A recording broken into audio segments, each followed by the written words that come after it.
The Rolex Explorer has been one of my favorite models in their lineup.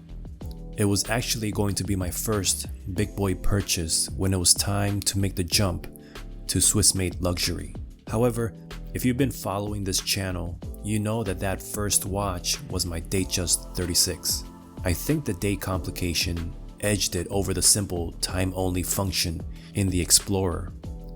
But now I get a chance to experience it, review it, and give you my initial impression on it, thanks to a good friend of mine. And lastly, I can decide if the Explorer is something I want to add down the line, and if so, will it be the 36mm 124270 or the 40mm 224270?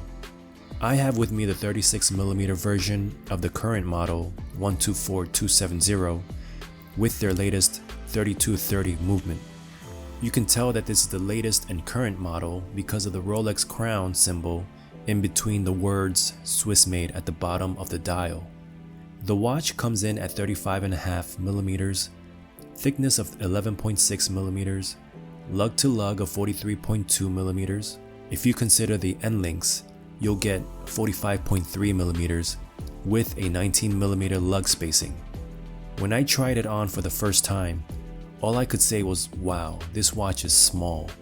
Maybe it's because I'm so used to wearing larger watches recently, ranging from 41mm to 45mm, but everything about this is small, from the dial to the bracelet links and the clasp.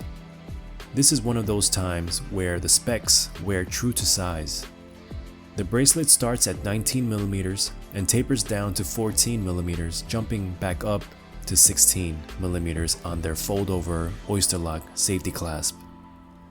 It wears small and the bracelet feels diminutive.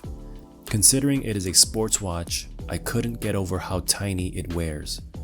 It also throws me off because of the oyster lock clasp. Modern Rolex sports watches all receive the sporty fold-over locking clasp, and so when you think of a sports watch, you don't expect it to be this narrow at 16mm. Don't get me wrong, it's built solid with solid end and solid center links. It just feels more on the dressy side than the sporty side if you ask me. Okay, so rant over. Looking at the dial, I do love the Explorer's dial. The iconic 369 numerals and triangular index at the 12 o'clock, matched with the Mercedes hands, all form together into the unmistakable Rolex Explorer design language. I wouldn't call this a boring watch like people have on the internet, but rather I would call it a simple watch. The dial on the Explorer is so simple that its simplicity is its best quality. The Arabic numerals add just the perfect reference points for telling the time faster and easier. They also added anti-reflective coating on the inside of the sapphire crystal, which increases the legibility of the watch. All this is topped off with a flat sapphire crystal and a flat polished bezel that is just simple and clean to look at. This watch isn't meant to be a showstopper or stand out in front of a crowd. It's there to keep you company by your side and help you tell the time when you look down at your wrist. It's like the perfect assistant. The story goes that Rolex made this watch to withstand extreme temperatures for mountaineers. It was made to be robust, reliable, and extremely legible, and this watch exudes all three of those important characteristics. Speaking of reliability, this model is supplied with their latest movement, the Caliber 3230.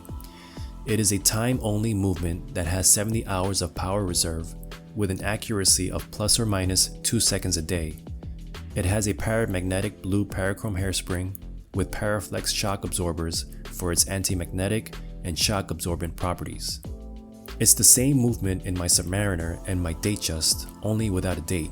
So all the 32 movements, the 3230, 3235, 3285, all have Rolex's Chronergy escapement system, which is a modified Swiss lever escapement. It's made to be more efficient in distributing the energy released by the mainspring, and it's their most advanced technological movement to date.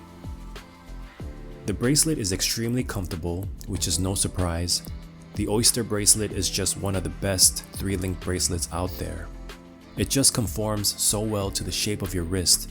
It comes with their EasyLink system with a 5mm extension on the fly, and the Oyster Lock clasp, although quite narrow, does feel secure when you operate it. After my initial impressions have settled, and having spent some time with this watch, I am getting used to its size. As I'm wearing this 36mm watch more and more, it doesn't seem so small when looking down on my wrist. However, when you look at it through a mirror or reflection from a good distance, at my stature of 6 feet 2 inches tall, I can't help but think I could go a little bigger. I believe this 36mm Explorer design, given its sporty nature, looks too small for me. It'll be a good option for those with smaller wrists and for those who like to keep it true to its original size. So in conclusion, I would personally go with the larger 40mm 224-270 if I were to add one to my collection. The 36mm is just too small for me, and this is coming from someone who has a Datejust 36. I'm gonna do a comparison video later between those two and tell you why I don't have issues with the Datejust 36, but do have issues with the Explorer. I feel that the bracelet of the Explorer is ultimately what makes the watch feel and wear small on the wrist, which is good for some people, but not for me. The good news is that Rolex gives us two size options that will cater to more people. Comment down below on what you guys think. Was I too harsh on the 36mm? Does it look too small or just right on my 6.5 to 6 3/4 inch wrist? Until next time, take care everyone.